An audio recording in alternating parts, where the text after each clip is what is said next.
je suis Pascal Kwame, je suis le directeur des opérations pour Solidarité laïque en Afrique subsaharienne, en Amérique latine et dans les Caraïbes.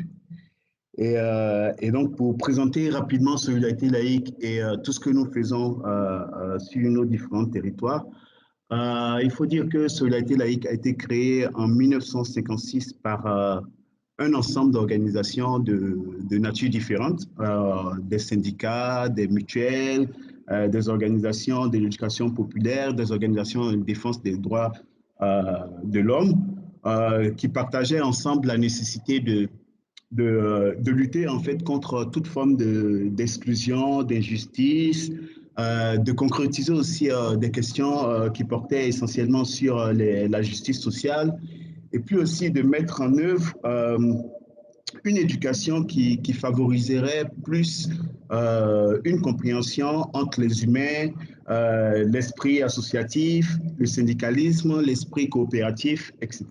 Et donc, le combat, en fait, de ces différentes organisations qui, en fait, ont créé la coalition ou la plateforme Solidarité laïque pour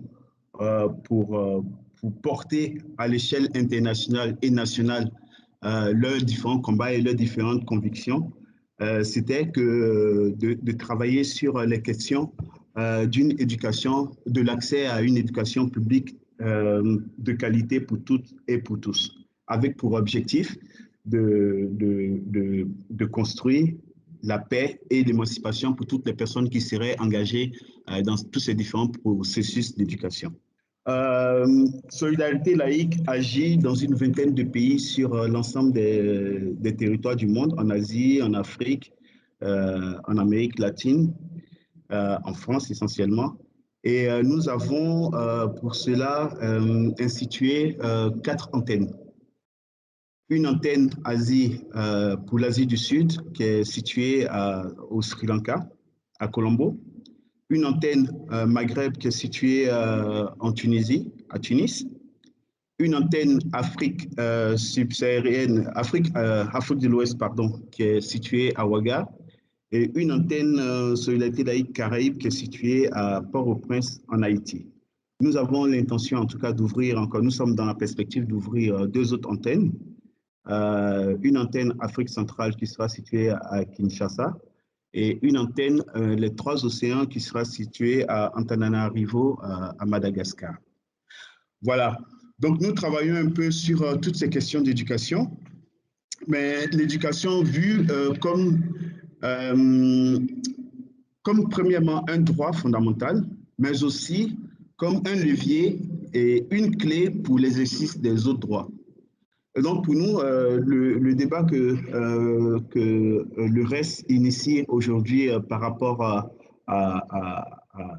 la santé, à la promotion de la santé dans le monde, est pour nous une occasion, en fait, de rappeler le lien, en fait, que l'éducation à la santé ou la promotion de la santé a avec toutes nos différentes actions d'éducation. Et donc, une bonne occasion pour pouvoir partager avec vous les différents outils et les différentes approches que nous développons dans ce sens-là et qui, de plus en plus, s'inscrit dans une démarche intégrée ou holistique, on va dire, de toutes les problématiques auxquelles les personnes pour qui nous travaillons sont confrontées. Voilà un peu présenté Solidarité laïque. Je ne sais pas si Junior, qui est mon collègue et qui est en même temps le directeur de l'antenne de Solidarité laïque Caraïbes, peut apporter quelques petites précisions. Bonjour tout le monde. Comme le dit Pascal, je suis Junior Mercier, directeur de l'antenne Solidarité laïque Haïti-Caraïbes, basé à Port-au-Prince. Donc, effectivement, Pascal a si bien présenté notre institution, donc qui travaille sur 2 axes principaux, qui est l'accès à l'éducation, également la qualité. Mais ici en Haïti, nous travaillons en étroite collaboration avec le ministère de l'Éducation nationale. Et on a comme credo que c'est que l'éducation doit aller trouver les enfants là où ils se trouvent dans les recoins. C'est pour cette raison que nous travaillons dans des zones très reculées, très isolées du pays. Donc, en gros, Solidarité laïque, l'un des points forts de Solidarité laïque, c'est de travailler en équipe, comme Pascal l'a si bien précisé. Donc, il y a environ une 50aine de membres au sein de notre structure. Donc, pour cela, la majorité de nos projets sont toujours en consortium. Donc, c'est notre point fort. On travaille en équipe parce qu'on croit que chaque partenaire a une expertise à apporter dans le cadre de développement ou de mise en place de projets. Donc, pour reprendre un peu ce que nous faisons en Haïti, donc on a développé des partenariats en Haïti avec des organisations de femmes qui militent pour le droit des femmes. On a travaillé également avec des syndicats d'enseignement, également avec d'autres ONG internationales ou locales comme la Coalition haïtienne des volontaires, comme la PEJ et d'autres institutions. Tout ceci, c'est pour vraiment renforcer le tissu éducatif en Haïti parce qu'on croit que l'éducation, c'est vraiment le chemin de la liberté. Donc, en gros, comme c'était une présentation, parce qu'elle a déjà si bien présenté l'institution, donc peut-être on va entrer à fond dans les débats tout à l'heure. Donc, pour ici en Haïti, au sein de notre antenne, il y a une très bonne collaboration entre le projet Sacha et Solidarité laïque. À vous rappeler que le projet supposé Sacha fait référence à un ancien projet qui s'appelle ProCDH, qui a été développé en Haïti pendant 6 ans entre Solidarité laïque et ses partenaires.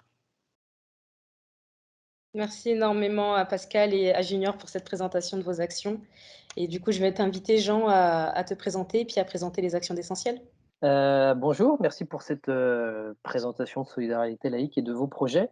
Peut-être faire. Donc moi, je m'appelle Jean Cassard. Je suis chargé de projet à Essentiel depuis 5 ans. Donc Essentiel, c'est une association qui a été créée en 1992 et qui est issue également du mouvement mutualiste français, plus exactement du comité d'entreprise des mutuelles de Loire-Atlantique. Donc qui depuis s'est développé sous les jeux des rachats des différentes mutuelles. Finalement, on est aussi très lié à Harmonie Mutuelle, qui est aussi une mutuelle donc importante en France. Et l'association, un des premiers projets de l'association, ça a été donc un projet de réhabilitation de centres de santé à Conakry, en coopération avec la ville de Nantes. Donc dès le début, finalement, l'action d'Essentiel s'est concrétisée par des projets de santé.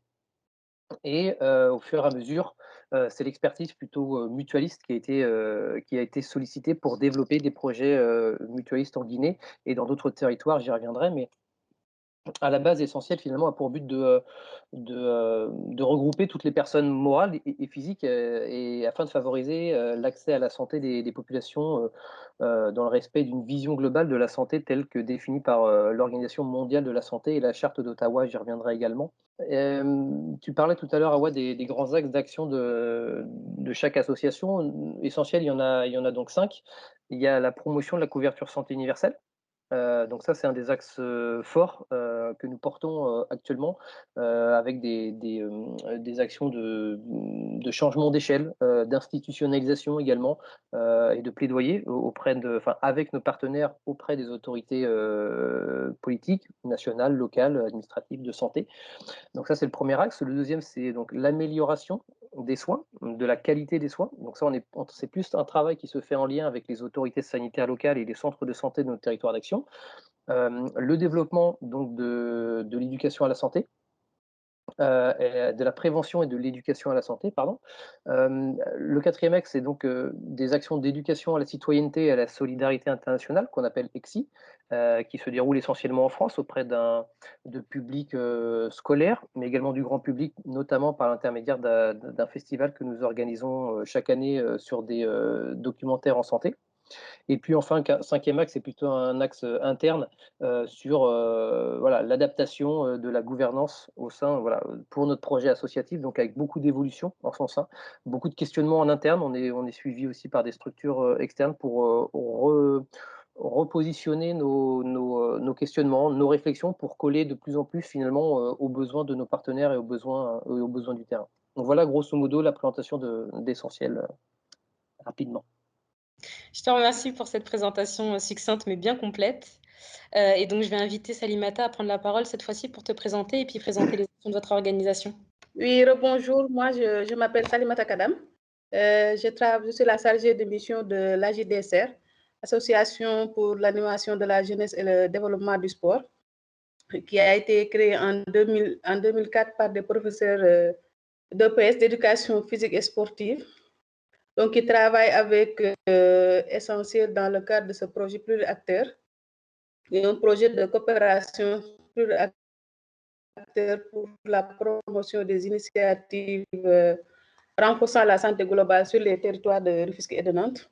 Donc, ce projet aborde les thématiques de la petite enfance, de la nutrition, de l'handicap et du sport, avec différents acteurs, notamment je rappelle juste que c'est un projet né de la coopération Rufisque-Nantes. Donc, c'est un projet qui travaille avec les cases des tout-petits qui reçoivent des enfants de 3 à 6 ans, les écoles élémentaires au niveau des 3 communes d'intervention du projet. Je travaille également avec la maison des éclaireurs et une école inclusive qui s'appelle Andischool. En gros, c'est ça. C'est une association qui est assez nouvelle.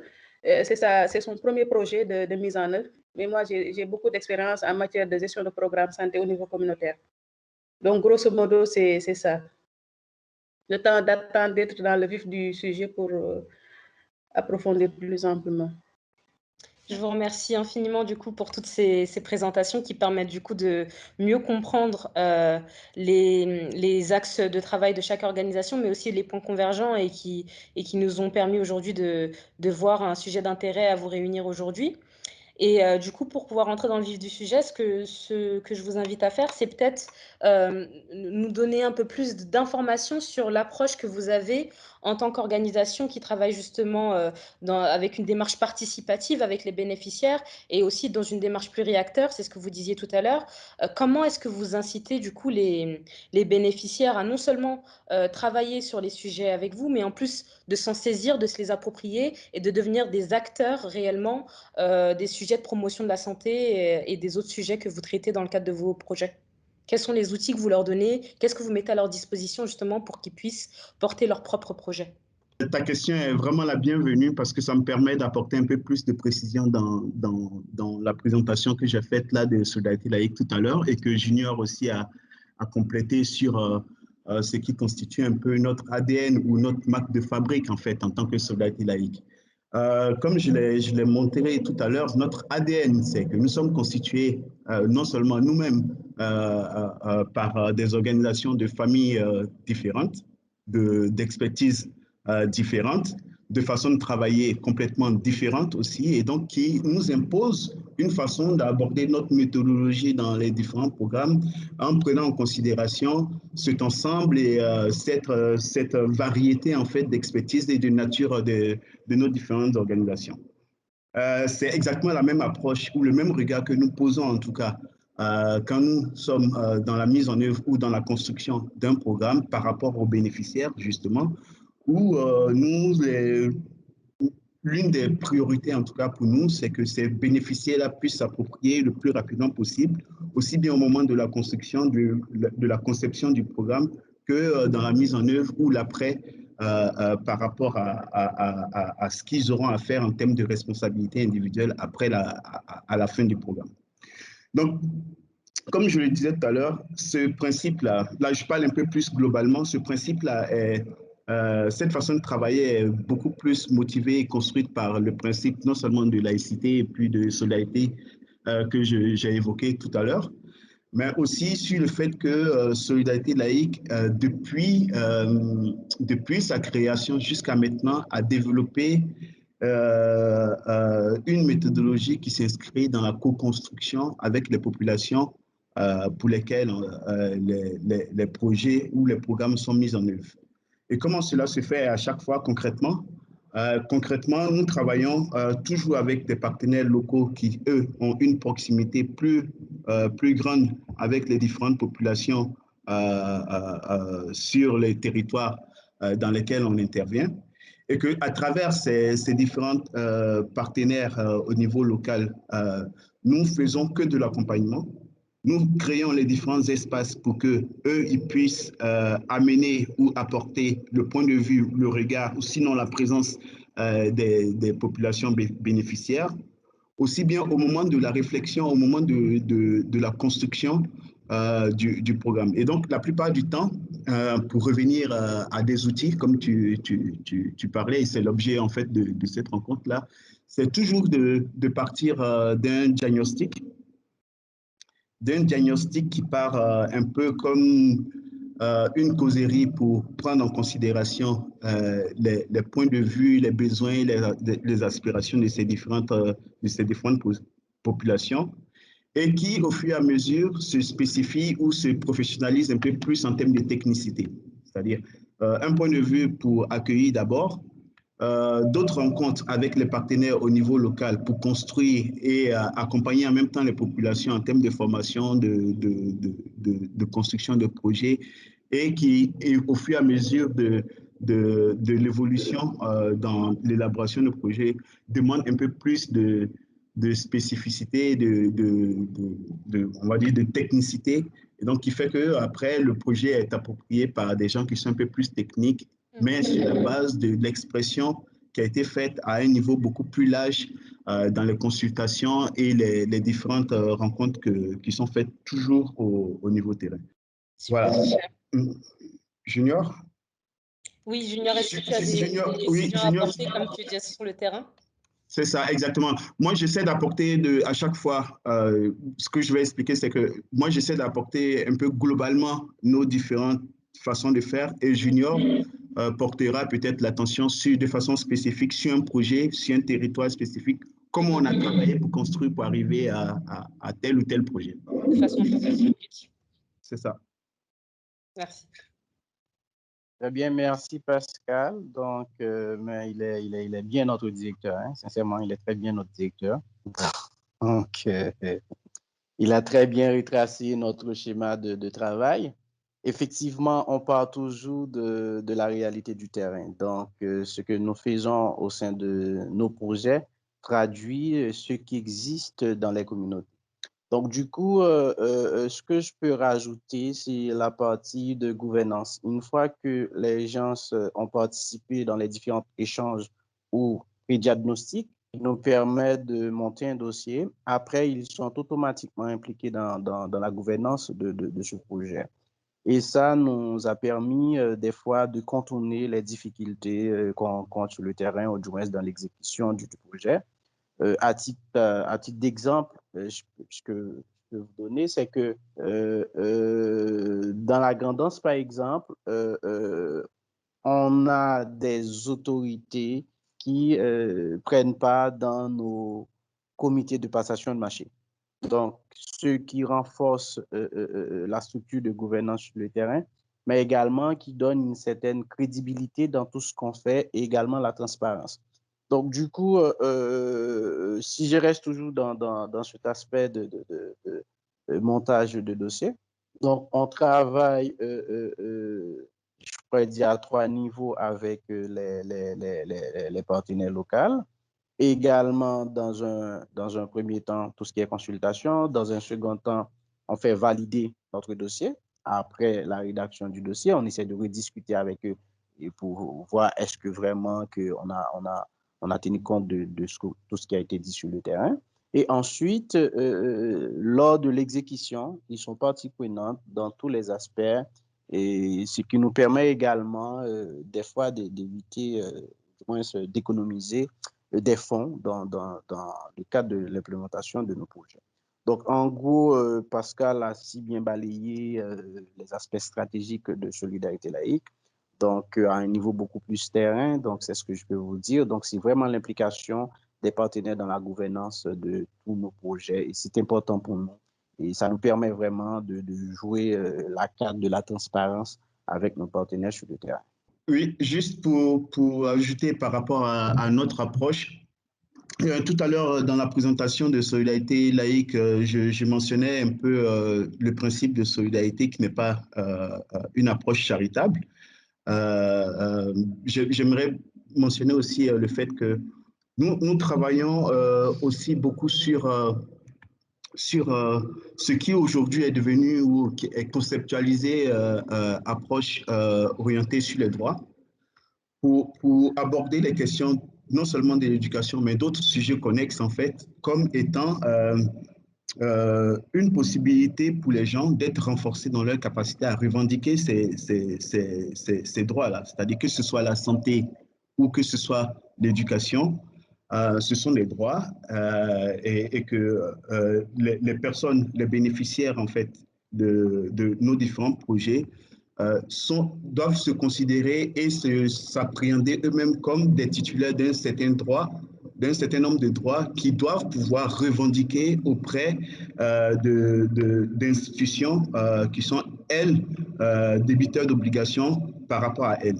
Donc, je vais parler de l'État, je vais parler des représentations décentralisées des différents États et d'autres aussi, et d'autres personnes aussi qui sont impliquées en fait dans la mise en œuvre de ces différents droits-là. Donc, on a cette approche-là qui est plus une approche de capacitation, d'émancipation en fait du bénéficiaire et donc qui part sur des choses, des principes simples en fait, de respect, de reconnaissance de la dignité de la personne. Ce n'est pas parce que la personne est dans une situation de vulnérabilité qu'elle doit être mise à l'écart pour quoi truc, de respect, de dignité, d'implication, d'écoute et de la prise en compte sérieuse en fait de leurs différentes attentes. Voilà. Est-ce que je peux te demander de peut-être préciser comment est-ce que ça se matérialise, du coup, cette approche orientée droit? Est-ce que, du coup, ça consiste en faire du renforcement de capacité des bénéficiaires sur les questions des droits sociaux, droits syndicaux, droits en matière de santé, droits à l'éducation? Est-ce que vous les accompagnez dans les démarches qu'ils vont pouvoir formuler auprès des institutions? Comment est-ce que ça se matérialise, du coup? C'est de plusieurs niveaux, exactement dans ce que tu viens de dire. Un premier niveau qui est sur la question du renforcement des capacités et de la prise de conscience en fait des populations. Et donc forcément, dans tous les programmes que nous faisons, il y a toujours un aspect renforcement des capacités, formation, accompagnement au changement de mentalité, à la prise de conscience en fait des populations. Et puis, il y a un autre aspect qui est plus un aspect plaidoyer, accompagnement aussi de la population à pouvoir revendiquer et donc leur donner la capacité de mener ces différents plaidoyers-là aussi qui est beaucoup plus un peu et orienté vers les institutions et orienté aussi vers les populations bénéficiaires. Donc, on agit un peu sur ces différents leviers-là pour avancer. Super, merci. Est-ce que tu veux nous donner quelques éléments, Jean, également? Oui, effectivement, merci Pascal et Junior. Je me retrouve, en tout cas Essentiel se retrouve assez dans cette démarche-là. Le projet Agile, il est parti effectivement d'un diagnostic. Je crois que tout projet doit connaître la situation de départ, doit connaître effectivement le diagnostic initial, doit pouvoir avoir une vision large des besoins, du jeu d'acteurs aussi, une connaissance du territoire, pour se donner des chances de réussir. Ça, pour moi, c'est un préalable. Et c'est vrai que ce projet Agile-là, il a été, il a débuté historiquement parce que justement il y avait des relations déjà, il y avait déjà un historique, comme a expliqué Salimata, entre Nantes et Rufisque et des échanges entre des associations entre Nantes, entre ces deux territoires-là. L'idée, c'était qu'on puisse aller au-delà, voilà, de ces petites initiatives quelque part. C'est pas péjoratif du tout quand je dis petites initiatives, mais l'idée pour nous, c'était vraiment d'avoir quelque chose de plus impactant, de plus global. Chaque partenaire de Nantes avait un partenaire, par exemple à Rufisque, sans forcément qu'il y ait de lien qui donne presque sens à tout cela. Et l'idée pour Essentiel, c'était quelque part d'en donner. Et lors de cette étude de faisabilité, le consultant a sorti ce terme qui était un terme d'ensemblier. Et le rôle d'Essentiel, c'était un rôle d'ensemblier, c'est-à-dire de mettre ensemble les différents acteurs autour d'un projet commun, autour d'une idée commune, le bien-être et la santé globale, sans se substituer. Je pense que ça aussi, c'est quelque chose d'assez important. Tant que faire se peut, effectivement, on laisse les partenaires, on donne une certaine autonomie aux partenaires. Alors, ça peut prendre plusieurs formes. Ça peut être de l'autonomie en gestion budgétaire, de l'autonomie en décision, de l'autonomie dans l'animation, dans la coordination, dans la recherche de financement, dans les prises de décision également. Donc ça, c'est quelque chose qu'on souhaite mettre en place et qu'on a mis en place dans le cadre du projet Agile. Donc diagnostic, pas de substitution, on va dire. Et puis, comme le disait Pascal, partir de ce qui se fait déjà, ou c'est peut-être Dumas Junior qui l'a dit, partir des initiatives qui sont déjà existantes en fait, et renforcer l'existant. L'idée, c'est pas de réinventer la roue, mais c'est au contraire de partir des besoins existants. Alors c'est parfois facile à dire et en pratique, c'est pas toujours si simple, mais en tout cas, c'est ce qui nous intéressait. Et pour parler après de la gouvernance et du plurirecteur, ce qui a été mis en place chez nous, ça a pris plusieurs formes. Travailler ensemble, c'est sans doute ce qui nous permet d'aller plus loin, mais c'est sans doute aussi ce qui prend le plus de temps à coordonner. Trouver la place de chacun, c'est pas toujours très simple. Alors effectivement, le dispositif, nous, il est ressorti donc, lors de cette étude de faisabilité. Donc chacun des partenaires a été rencontré, a pu mettre sur table ses envies, ses besoins. On a fait donc toute cette concertation avec les acteurs.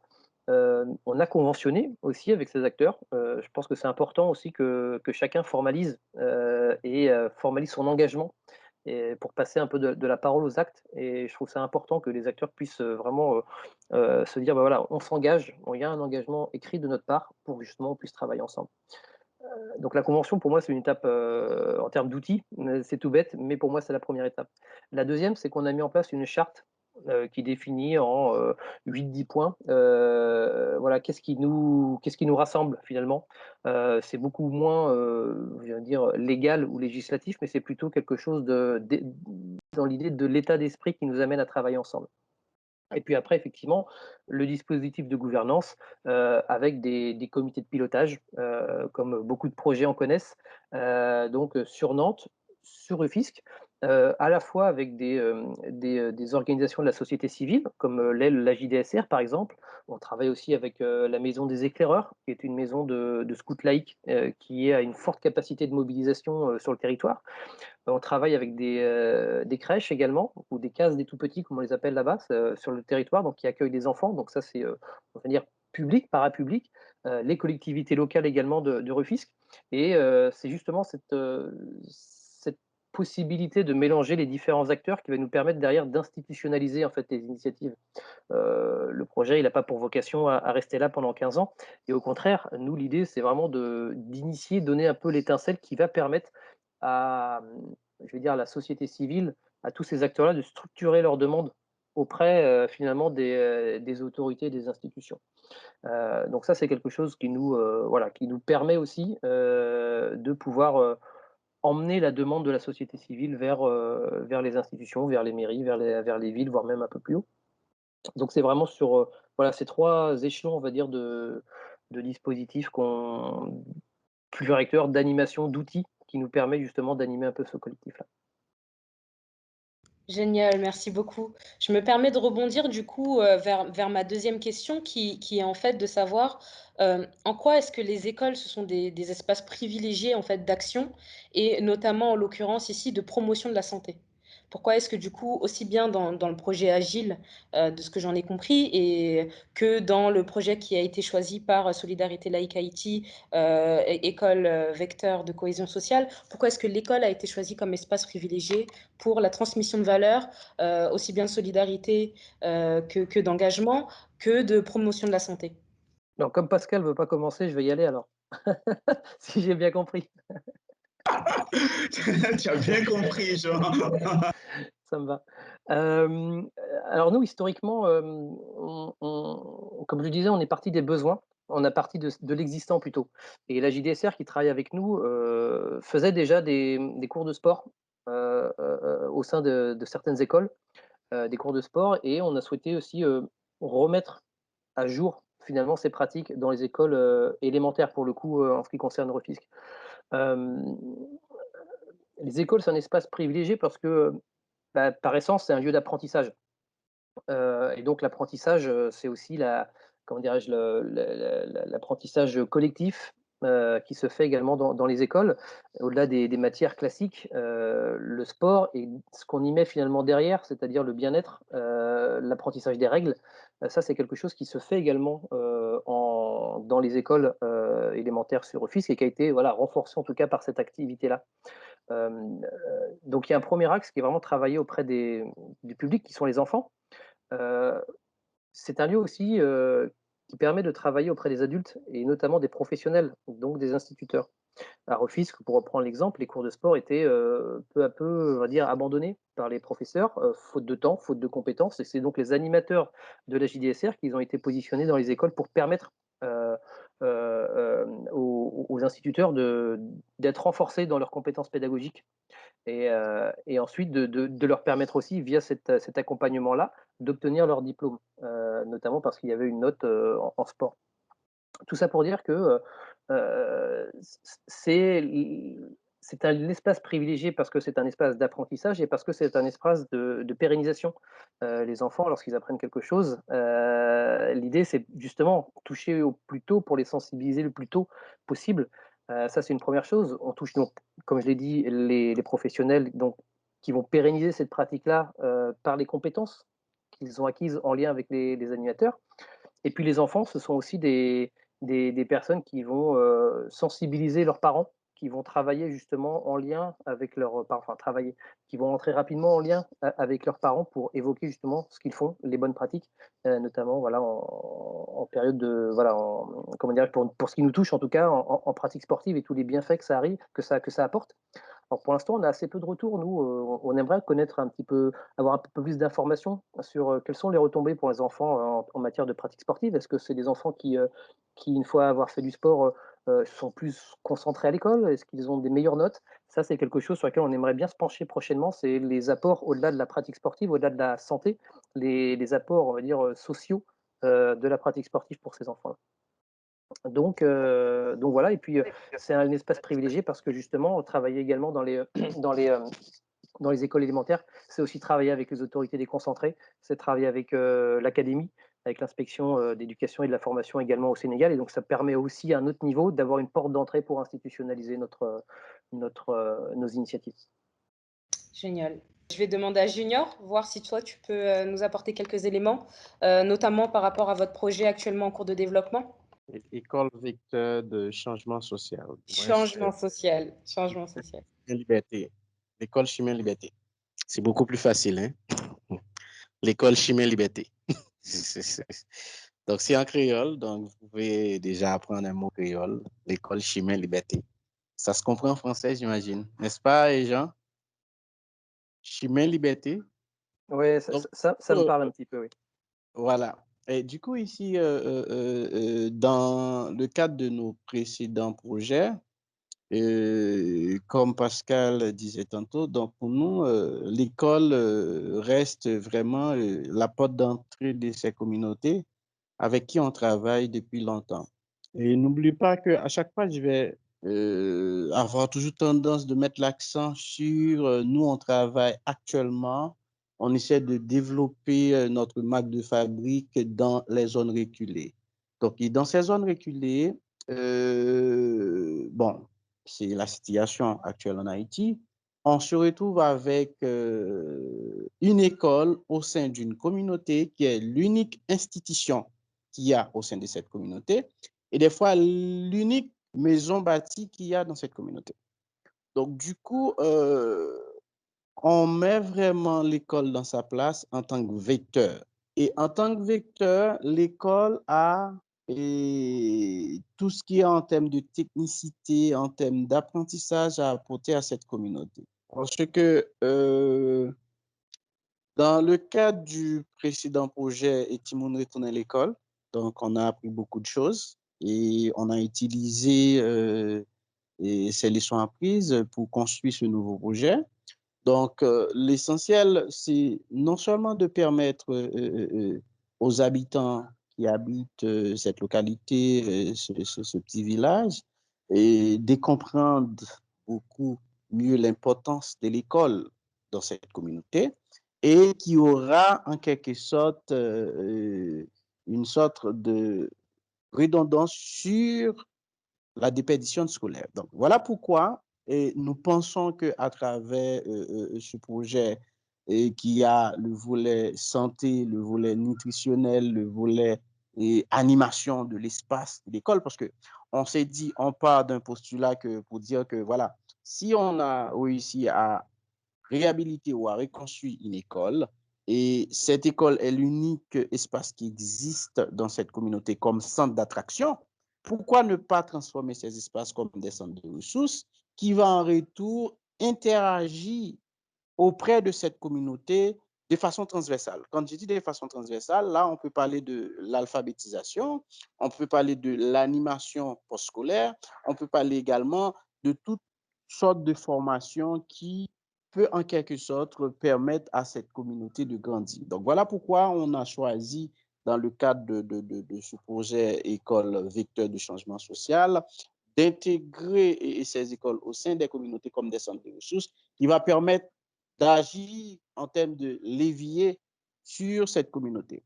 Donc, du coup, dans un premier temps, comme on vient de le dire, Jean, Pascal et moi, donc on part d'un diagnostic qui nous permet de comprendre, d'identifier les besoins de cette communauté, mais également, il y aura l'aspect gouvernance à travers un conseil d'école élargi. Donc, le conseil d'école élargi, pourquoi? Parce que dans notre constitution en Haïti, la collectivité territoriale est censée responsable l'enseignement primaire dans ces communautés. Et comme nous, on travaille sur le premier, deuxième et troisième cycle, entre guillemets, donc du coup, il est important d'impliquer tous les acteurs présents dans ces communautés, les CASEC, ASEC, les maires, et les notables, les représentants d'église, et d'autres, ici en Haïti, on les appelle grandons. C'est des personnalités qui ont une certaine notoriété dans la communauté, donc qui va intégrer au sein de ce comité. En retour, l'école va être, comment dirais-je, un point d'accès, un point d'entrée dans cette communauté, et tout va passer par école. Donc, c'est pour cette raison que nous autres, on utilise ce thème, école comme centre de ressources. Donc, à travers ces centres de ressources, on aura la formation dans tous les domaines, tels que santé scolaire et gestion des risques et des astres, parce qu'ici, en Haïti, et on est souvent frappé par des cyclones, ou du moins actuellement, par exemple, aujourd'hui, je ne peux pas aller au bureau parce qu'il y a de grèves au niveau national, il y a des tensions, des manifestations politiques dans les rues. Donc, il y a également l'aspect résilience qui va se faire à l'intérieur de ces centres de ressources. Et autre chose qui sera importante, c'est d'accompagner ces conseils d'école d'élargie où tous les acteurs du communauté sont présents et de les permettre de monter eux-mêmes des petits projets aux besoins de ces communautés. Mais en retour, on va également, au niveau économique, d'appuyer ces micro-projets. Donc, en gros, voilà pourquoi qu'on a fait choix de l'école. Et raison 1, c'est parce que c'est dans des zones très reculées, où l'école représente vraiment la porte d'entrée de ces communautés, ou du moins l'altérité qui met les gens ensemble. Voilà, donc voilà un peu. C'était très clair et pour le coup, ça permet vraiment de comprendre en quoi est-ce que l'école peut être centrale au sein des communautés. Et donc, je te remercie vraiment pour cette présentation qui était particulièrement claire. Je ne sais pas si tu veux ajouter quelque chose, Pascal, à cette explication. Pas grand-chose en tout cas, pas grand-chose, mais juste rappeler que, toujours de façon générale, que l'école est par excellence en fait le lieu d'émancipation des différentes populations. Et la plupart du temps, les pays dans lesquels nous intervenons, pour reformuler peut-être, avant de continuer, pour reformuler un peu ta question, on aurait pu dire tout simplement que tous les espaces éducatifs doivent pouvoir permettre de pouvoir faire de la promotion de la santé. Sauf que la plupart du temps, dans les pays où nous travaillons, la plupart des espaces éducatifs, hormis la famille et l'école, entre les deux, on n'a pas vraiment grand-chose en fait, quoi. On a très peu de choses et l'école se permet en tout cas, ou la plupart du temps, on accorde à l'école la possibilité de pouvoir jouer et son rôle en tant qu'instrument d'éducation formelle, mais aussi instrument pour aller au-delà de cette éducation formelle et qui va s'intéresser à des problématiques ou à des façons de faire de sensibilisation ou d'interaction avec la communauté, etc., etc. Donc, l'école, dans la représentation ou dans les représentations ou dans les imaginaires en fait des populations dans lesquelles on a l'habitude de travailler, que ce soit en Afrique subsaharienne, Maghreb ou dans les Caraïbes, ou même quelquefois en Asie, l'école a encore, dans ces différentes populations-là, ce rôle d'endroit sacro, qu'on appelle hyper important pour tout ce qui est transmission de messages, transmission comment on appelle, transmission de bonnes pratiques et également lieu où se génèrent aussi des changements de mentalité. Et donc, pour nous, c'est une aubaine encore que nous saisissons en termes de stratégie d'action pour pouvoir, à travers cette école-là qui doit s'adapter, qui doit se moderniser pour être un instrument pour atteindre nos différents objectifs, cet espace-là nous permet, en tout cas, nous, de pouvoir le poser au centre des problématiques de la communauté et à partir de là, de pouvoir travailler en lien et en collaboration avec ces différentes communautés. Donc, pour le moment, c'est important pour nous.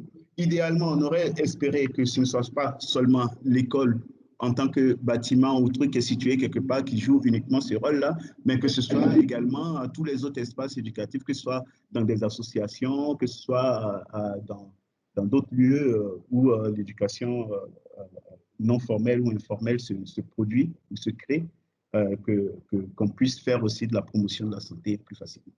Génial. Alors, du coup, cette fois, je vais m'interroger d'un point de vue un peu plus technique sur la manière dont vous assurez en fait que les objectifs que vous fixez à travers vos projets sont atteints, ou en tout cas que vous êtes en passe de les atteindre, ou que vous êtes sur le chemin de les atteindre. Comment est-ce que vous évaluez en fait l'impact des activités réalisées ou à réaliser, et comment est-ce que vous effectuez ce suivi des projets, avec quel type d'outils, quelle est votre approche, à quel point est-ce que les bénéficiaires sont inclus. Je fais notamment écho à une conversation que j'avais eue en amont avec Jean, qui m'avait parlé un petit peu de l'approche orientée changement, que je trouvais hyper intéressante. Donc peut-être que tu peux nous en parler un peu plus, Jean, de cette approche, et également de la manière dont elle est intégrée au sein de ce projet Agile, ou en tout cas de la manière dont vous souhaitez l'intégrer au sein du projet Agile, pour qu'ensuite on puisse voir un petit peu comment Solidarité Laïque, même si elle n'adapte pas cette approche orientée changement, elle travaille justement sur l'aspect un peu qualitatif de l'impact de vos projets. Vous m'entendez? C'est bon? Ok, super. Oui, effectivement, moi je voulais mettre un peu cette approche en avant parce que c'est quelque chose qui est assez nouveau pour Essentiel, sans doute pour nos acteurs et partenaires nantais et de Rufisque. Les AOC, donc approche orientée changement, donc pour nous, c'est né d'un partenariat avec le F3E, pour ceux qui connaissent, qui est une structure, une ONG, enfin une association française qui justement apporte appui à des collectifs ou à des ONG dans leur méthodologie d'action, notamment tout ce qui touche au suivi évaluation, à la capitalisation, aux évaluations finales, aux études de faisabilité et ainsi de suite. Les approches en fait orientées changement, c'est un ensemble d'outils et de méthodes qui permettent de planifier, de suivre et d'évaluer les actions et afin d'accompagner également le changement sur les territoires. Une des notions qui a été au fur et à mesure introduite, c'est la notion de territoire, AOCT finalement, et de se dire que au-delà de la simple méthodologie, des outils qui sont mis en place, ça permet d'impliquer de manière participative les acteurs et de pouvoir dessiner ensemble une vision commune du futur, ce que nous donnent pas forcément les cadres logiques classiques de gestion de projet, et ça nous permet aussi de dépasser cette vision projet à 1, 2 ou 3 ans, mais d'aller un petit peu plus loin justement avec les acteurs dans la réflexion. L'idée, c'est de prendre un peu de hauteur et de se dire de sortir du quantitatif finalement pour aller un peu plus vers le qualitatif. Donc dans le cadre de ce projet-là, ça a pris donc la forme d'un accompagnement du F3E par l'intermédiaire de webinaires, faute en 2020 de pouvoir se rencontrer, d'organiser des séminaires. Ça a été également l'occasion d'être en groupe à distance, des groupes de pairs de différentes associations, dont Solidarité Laïque d'ailleurs, pour justement que chacun puisse obtenir les informations, les compétences nécessaires pour mener à bien ce suivi évaluation. L'idée, c'est de pouvoir mettre en place les 5 étapes, on va dire, classiques des AOC. La première, c'est donc une analyse du contexte et des acteurs. Ça, on en a un petit peu parlé déjà dans le diagnostic. La définition d'une vision collective, ensemble. Voilà, on est un point A, voilà, le diagnostic, on nous dit qu'on est à un point A, on veut aller à un point B. Ça, c'est voilà, la deuxième partie. La troisième partie, c'est qu'est-ce qu'on fait, quelles sont les étapes en chemin pour y arriver, mais de manière très opérationnelle finalement, pour pas que la vision devienne seulement un rêve, mais devienne vraiment, je vais dire, accessible. Et après avoir tracé les changements, c'est qu'est-ce qu'on définit comme action et stratégie pour y arriver. Et après, effectivement, le dernier passage, c'est justement la dernière étape, c'est le passage à l'action, de la théorie à la pratique. De manière très pragmatique, nous, la vision, elle a été dessinée dans le cadre d'un atelier. Donc, il n'y a pas de formule magique. Encore une fois, il ne faut pas réinventer la roue, mais les ateliers, les temps d'échange avec les partenaires, c'est vraiment quelque chose de très, très important. C'est quelque chose qu'il ne faut pas minorer, même si c'est parfois un peu classique. Mais l'idée, c'était vraiment de pouvoir discuter ensemble. On a fait des sous-groupes. On a animé ça voilà, avec Salimata de manière aussi un peu active, avec voilà, différents types de changements, des post-it, les gens se déplaçaient, discutaient. Faire quelque chose d'assez actif finalement. De ne pas rester dans une plénière classique d'apprentissage, mais au contraire qui est vraiment une application active, une écoute active et une implication des différents partenaires. Donc de manière très simple, c'est comme ça que ce premier atelier de vision, nous l'avons organisé. L'idéal, ça aurait été de le faire d'autres ateliers comme ça. Voilà, en 2020, ça n'a pas pu être possible pour les raisons que vous connaissez. Et donc, en fin d'année dernière, on a finalement commencé avec Salimata la mise en place de rencontres en distanciel, pardon, partenaire par partenaire. Donc, la JDSR essentielle et un troisième partenaire pour lequel on lui posait les questions de savoir quels sont les changements que vous avez pu observer lors de cette année et demie, 2 ans de projet, en termes de coordination, en termes de gouvernance, dans les relations avec les partenaires avec Nantes, dans les relations intra-partenaires sur Rufisque, par exemple. Et après, derrière, on se projetait aussi sur quels sont les changements que vous souhaitez voir à la suite de cette phase-là. Donc, ça permettait de mettre des mots aussi sur les envies, sur les besoins, de distinguer également les grands axes, les grands domaines stratégiques, et puis derrière des actions plus précises, parfois très simples, qui pourraient être mises en œuvre pour améliorer justement et notamment cette gouvernance pluriacteur. Et donc l'idée pour nous après, pour la suite, c'est de pouvoir réaliser donc un atelier de mise en commun de toutes ces idées-là. Ça a été vraiment voilà, un bouillonnement, et puis un deuxième atelier vraiment de prospective sur la suite de projet. Donc c'est quelque chose une démarche finalement qui est assez structurée. Nous, on l'a fait dans cet ordre-là, mais il n'y a pas forcément d'ordre voilà, défini en tant que tel. Mais voilà, ça sert en tout cas à la fois de bilan, de feuille de route, de projection, et vraiment, encore une fois, d'aller vers du participatif et de prendre de la hauteur, vraiment sortir de ces 3 ans de projet, de ces cadres logiques qui sont nécessaires pour la gestion de projet au quotidien. Mais parfois, voilà, il est important de sortir un petit peu de ces carcans-là pour prendre un peu de hauteur. Donc, si j'entends bien, vraiment, vous avez fait plein usage de ce qu'on appelle les outils d'intelligence collective pour pouvoir faire émerger, dans votre travail d'idéation avec les bénéficiaires, pour pouvoir faire émerger un petit peu les idées, les besoins et leurs attentes en termes de changement, et puis tout simplement constater ce que vous avez réussi à implémenter dans le cadre de vos activités, ce qui n'a pas forcément bien fonctionné, quels seraient les changements attendus justement pour pouvoir atteindre les objectifs. Et du coup, de manière technique, c'est vraiment l'intelligence collective qui vous a permis de travailler sur ces aspects-là. Oui, complètement. Je pense que c'est encore une fois très nécessaire pour donner une idée. Effectivement, nous, notre travail dans ce projet de santé globale, on travaille donc sur un volet nutrition, éducation, pratique sportive notamment, lien social, inclusion d'enfants également porteurs de handicap. Donc ça, c'était on va dire les premières thématiques. Et cette vision collective a permis de ressortir 3 choses. La première, c'est un souhait d'élargir les thématiques vers la santé maternelle infantile, vers la santé environnementale, le droit à la santé, par exemple.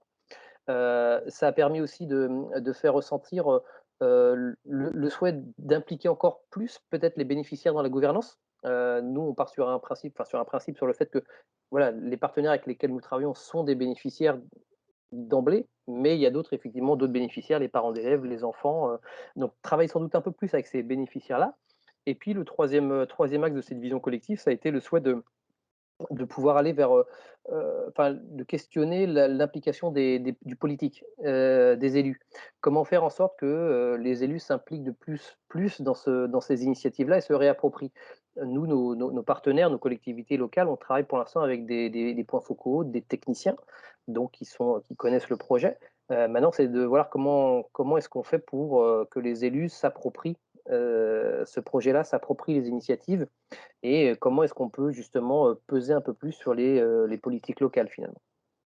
Donc voilà, c'était ces 3 volets qui sont ressortis lors de cet atelier. Donc maintenant, on travaille autour de ces 3 volets-là pour dire, bah, ça, c'est ressorti, très bien. Collectivement, voilà ce qui a été décidé. Maintenant, qu'est-ce qu'on va mettre en place pour pouvoir y arriver, quoi. Génial. Est-ce que ça fait écho? Oui, Pascal, est-ce que ça fait écho avec Oui, votre oui, absolument, absolument. Moi, je me retrouve très bien dans ce que Jean est en train d'expliquer et autres. Je voulais juste préciser que l'approche orientée changement territoire et tout ce qui est approche axée sur les droits sont en fait de nouvelles façons de voir et qui nous dit une chose qui est très importante en fait, c'est que dans des différents projets de développement, euh, on atteint nos objectifs ou on atteint des changements qu'à partir du moment où les personnes qui sont impliquées en fait dans ces différents projets-là changent elles-mêmes aussi. Donc, on déplace en fait le regard de différentes actions que nous menons là sur le terrain au lieu de se focaliser sur le nombre de crayons qu'on envoie à Rufix pour trucs. On se focalise un peu sur les enfants qui vont recevoir ces différents crayons et comment ces différentes actions qui sont déroulées autour d'elles sont appropriées par elles-mêmes et que ça les amène à changer et à bouger sur toutes les questions de l'éducation, etc., etc. Donc, ce déplacement, ce shift-là qu'il y a maintenant, ou cet intérêt qu'on a de plus en plus là maintenant et qui nous rapproche beaucoup plus de la participation et qui appelle aussi la participation des bénéficiaires et autres, nous oblige en tout cas à revisiter, comme Jean le disait, nos différents outils et aussi bien du cadre logique qui est un outil de pilotage que notre façon de mener les différentes évaluations. Les façons de mener des différentes évaluations sur du quantitatif, le nombre de ces histoires doivent, je veux dire, se commuer aujourd'hui en des approches qui mettent le plus l'individu au centre en fait du projet et aussi le fait que ce projet-là a permis à l'individu de changer lui-même dans ses capacités, dans sa mentalité et dans sa façon d'appréhender en fait son environnement proche, etc. Et donc oui, on est très intéressé, nous, à Solidarité laïque, à aller un peu plus en avant dans la maîtrise en fait de ces différents outils-là. Effectivement, nous continuons à réfléchir aussi bien sur des approches orientées changement, territoire. On regarde aussi qu'est-ce qu'on peut tirer aussi de productif et d'avantageux sur tout ce qui est approche axée sur les droits, etc., etc. Donc, tous ces différents outils-là nous amènent à changer un peu nos différentes façons d'évaluer nos projets. Nous sommes ouverts à toute forme d'alliance et de collaboration. Moi, ça me plairait bien de m'asseoir avec Jean, avec Junior et autres, là, pour qu'on apprenne en fait des différentes pratiques, puisqu'ils sont un peu plus en avance dans la mise en œuvre de ça. Comment, avec quels sont les obstacles qu'ils ont, quelles sont les difficultés qu'ils ont à les mettre en œuvre, comment ils arrivent à faire revenir un peu plus les bénéficiaires au centre de toutes ces démarches-là, etc., etc. Et voilà, c'est une bonne occasion que vous nous donniez d'échanger autour de ça maintenant. Alors, peut-être juste pour complément, 3 choses, effectivement, le F3E, donc, qui nous accompagne, il y a un travail de capitalisation à faire également sur cette démarche-là. Donc, je ne doute pas qu'ils auront également, effectivement, beaucoup de choses, non seulement de l'expérience de Rufisque, mais également celle des autres expérimentateurs, comme ils les appellent au sein de ce programme-là. Mais voilà, je serais également très heureux de pouvoir échanger là-dessus. Je rebondis sur ce que tu disais, Pascal, aussi, sur le fait que sur le changement de posture et finalement j'ai envie de dire le comment dirais-je, de départ, le postulat de départ finalement, c'est de se dire que les changements interviennent lorsque les acteurs qui sont sur un territoire donné changent et que le changement, il est endogène et non pas exogène. Et c'est la raison pour laquelle je parlais tout à l'heure d'essentiel qui était ensemblier, parce qu'on est ensemblier, mais des acteurs et de ce qui se fait déjà au niveau local, effectivement. Donc on peut être facilitateur, mais en tout cas, effectivement, le changement, il passe par le changement de posture, par les évolutions des partenaires et des acteurs sur le terrain. Et puis, dernière chose, les activités qu'on met en place justement, tu parlais du nombre de crayons effectivement, nous c'est un moyen finalement d'arriver, à faire travailler les personnes ensemble et à les faire évoluer, et c'est pas une finalité effectivement cette posture-là. Les activités pour nous, nous permettent d'aller vers quelque chose d'un peu plus global, d'un peu plus impactant, on l'espère, en faisant travailler les personnes ensemble. En gros, les crayons, ça aide, mais pouvoir revendiquer son droit à l'éducation, c'est encore mieux. Exactement. C'est clair. Merci beaucoup pour cette explication du coup et dernière question peut-être pour clore notre échange d'aujourd'hui. Je m'interrogeais sur le fait de savoir tout à l'heure, Junior, tu disais succinctement que sur le terrain, vous rencontriez divers obstacles, notamment là, en l'occurrence, tu disais rencontrer certains obstacles que je dirais sociaux et politiques, avec des grèves, avec des manifestations ou encore avec des heurts violents, et de manière plus générale et qui touche peut-être un peu plus de manière internationale un peu tout le monde, dans le contexte de pandémie qu'on connaît actuel, qui est en pleine prolongation là, comment est-ce que vous faites pour justement déjà suivre les activités, faire en sorte qu'elles soient adaptables aux obstacles rencontrés, aussi bien sociaux que sanitaires, et comment est-ce que vous faites justement pour maintenir le lien avec à la fois les partenaires sur place, pour Solidarité Laïque et Essentiel qui est en France, qu'avec les bénéficiaires qui sont sur le terrain. Oui, effectivement, c'est une très belle question. Nous autres, Solidarité laïque, pour d'entrée de jeu contourner ces problèmes, c'est que on travaille dans, par exemple, ces communautés, ça se fait longtemps. Solidarité laïque est implantée dans la Gandance depuis environ 25 ans. Donc, du coup, on a développé une sorte de relation avec ces communautés. Mais n'oublie pas que Pascal avait parlé dans son intervention, on fait la co-construction. Donc, du coup, on travaille ensemble avec ces gens. Donc, il y a une sorte de symbiose qui est créée entre Solidarité laïque et ses communautés. Deuxièmement, c'est que en Haïti, même quand il y a des troubles sociaux, ces zones qui sont très reculées ne sont pas souvent affectées.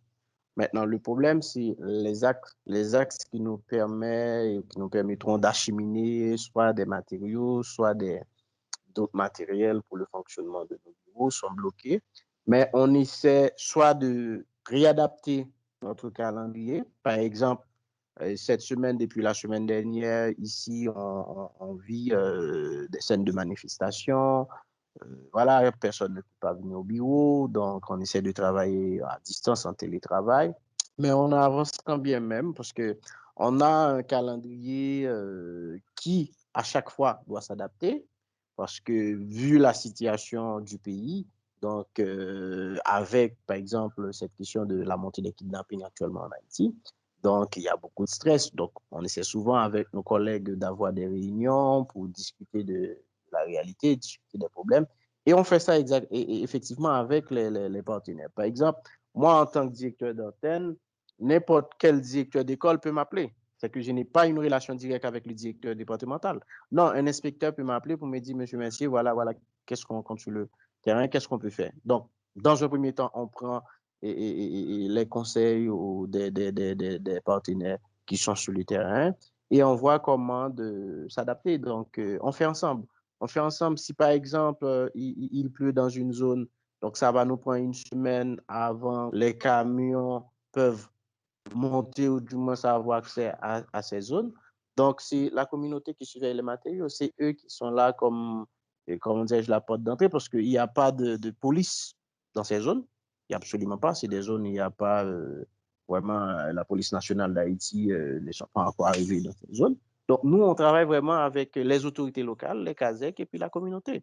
Donc, du coup, effectivement, des fois, ça nous oblige d'avoir un peu de retard dans nos calendriers. Mais l'essentiel, c'est que c'est pas seulement Solidarité Laïque, c'est presque tous les ONG qui travaillent ici. Par exemple, aujourd'hui, tous les banques sont fermées, les rues sont vidées.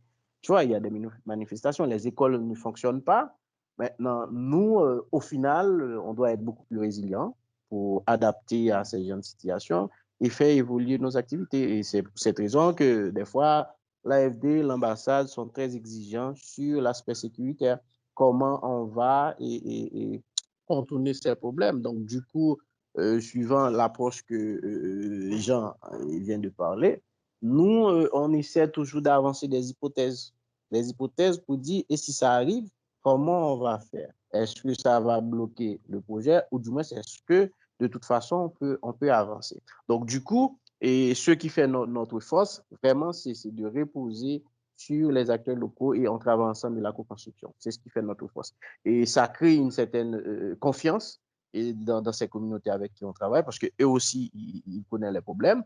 Mais quand il y a la confiance, même quand le projet a pris 1 mois ou 2 mois de retard, il dit, ben, c'est Solidarité Laïque, donc tout va se faire.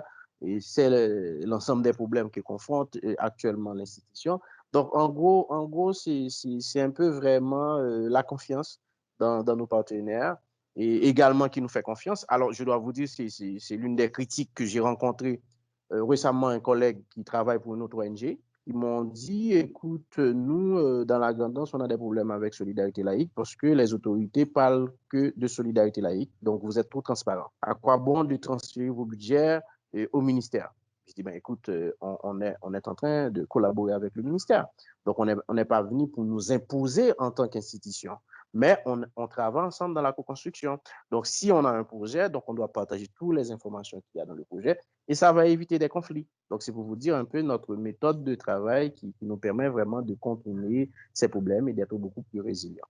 D'accord. Et du coup, je me tourne vers Jean qui, du coup, dans le cadre du projet Agile, qui était un travail de collaboration entre des acteurs à Rufisque et à Nantes, comment est-ce que vous faites pour vous adapter justement aux contraintes imposées par la pandémie et à cette impossibilité de rencontre entre les acteurs en présentiel et d'évaluation sur le terrain?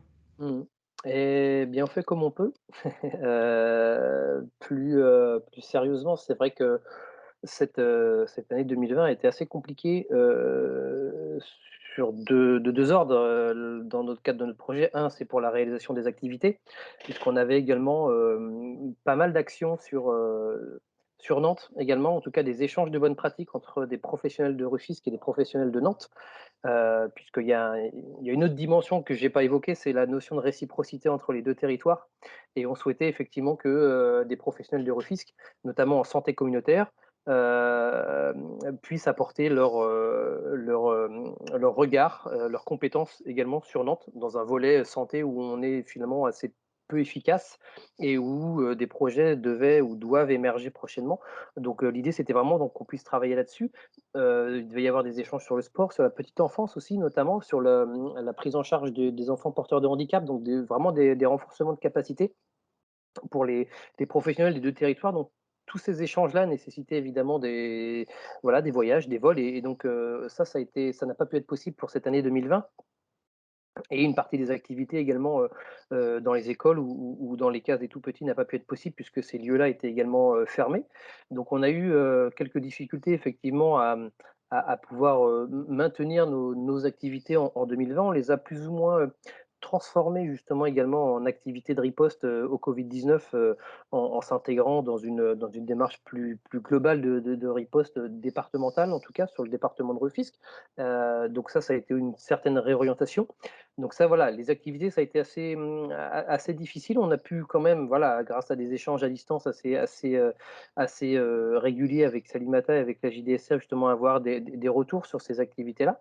mais c'est vrai qu'on n'a pas fonctionné à plein régime, on va dire, comme on l'aurait souhaité. La deuxième difficulté, ça a été cette gouvernance qui a été mise en souffrance, hein, très honnêtement, pour cette année 2020, notamment parce que je l'expliquais, ça nécessite des rencontres, des échanges, mais avec les mesures notamment de couvre-feu et des interdictions de réunions publiques ou privées, ces échanges-là, ces ateliers n'ont pas pu se tenir. Alors on a pu essayer de le faire à distance avec la JDSR. C'est la raison pour laquelle, voilà, on a fait aussi à partir du mois de novembre et décembre, des premières réunions à distance avec les partenaires sur la base donc du questionnaire que j'ai évoqué tout à l'heure. On a essayé de reprendre en main finalement ce suivi évaluation-là qui est nécessaire pour pouvoir un retour sur les activités. Mais par exemple, on n'a pas pu tenir de comité de pilotage, par exemple, sur Rufisque. Donc effectivement, ça c'est dommageable pour le pilotage du projet. On souhaite le faire incessamment sous peu. On a eu un à Nantes au mois de janvier, donc on souhaite également le faire sur Rufisque, avec des difficultés pour le distanciel, notamment de manière très technique, hein, sur des capacités de pouvoir travailler sur des logiciels de réunion à distance, sur du réseau Internet qui n'est pas toujours fiable non plus. Donc, il a fallu voilà, s'ajuster. Donc, comme j'ai dit, on l'a fait par ces différentes rencontres-là qui sont en cours avec les partenaires. Donc effectivement, c'est aussi voilà, une épreuve et un apprentissage pour nous de se dire on doit avoir peut-être des plans B, on doit pouvoir s'adapter aussi à la situation et on est en réflexion pour que voilà, peut-être c'est une partie de cette formation puisse se faire à distance également entre les différents professionnels, en espérant effectivement que 2020 nous permette malgré tout de retrouver un peu notre cœur de métier qui est celui de l'échange et de l'apprentissage collectif. Super. Je vous remercie infiniment pour votre temps aujourd'hui et pour cet échange que j'ai trouvé particulièrement intéressant dans un sens comme dans l'autre. J'espère vraiment que cette discussion aujourd'hui sera d'utilité à la fois aux bénéficiaires du projet Sacha que à nos différents partenaires à Essentiel et à Solidarité Laïque. Je ne sais pas si peut-être en dernier mot, en mot de fin, vous avez peut-être un conseil envers les éducateurs, peut-être pour les inciter à devenir à être plus impliqués, à être plus acteurs, plus porteurs d'actions, d'activités de promotion de la santé. Ben, je pense que toute la façon dont tu as mené en fait cet entretien-là est un message en fait qui s'adresse à eux, hein. C'est de se dire qu'il n'y a rien qui ne changera réellement que par leur action et leur implication eux-mêmes en fait, quoi, dans tous ces différents projets-là. Et que s'il n'y a pas suffisamment, s'ils remarquent en tout cas dans les différents projets dans lesquels ils sont investis, qu'il n'y a pas suffisamment d'espace ou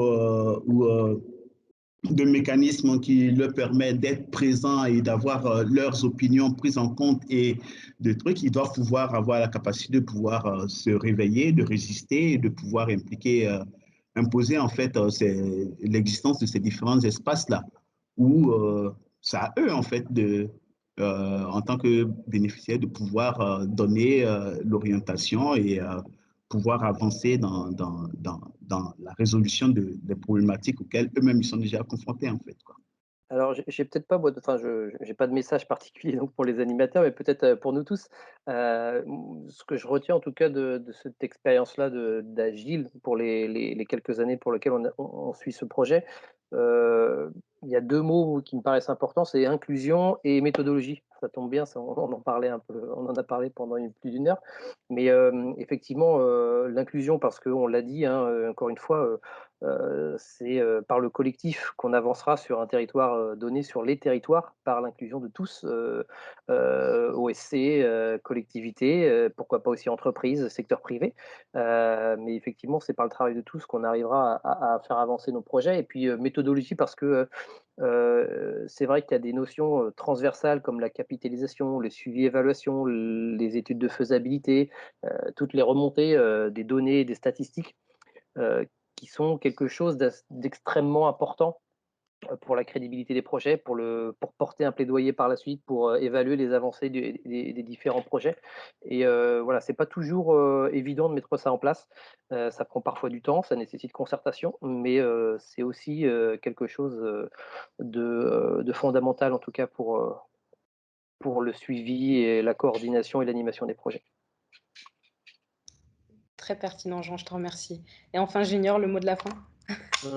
Moi, ce que j'ai à dire aux éducateurs enseignants, et comme on a eu la chance de collaborer avec eux sur le projet, donc c'est de les inciter d'avoir beaucoup plus de motivation, ce qu'ils font. Et puis, en dernier mot, nos bureaux seront toujours ouverts pour eux. Ils peuvent passer à n'importe quelle heure pour demander des conseils, et soit sur le développement des outils ou du moins recherche de partenariat.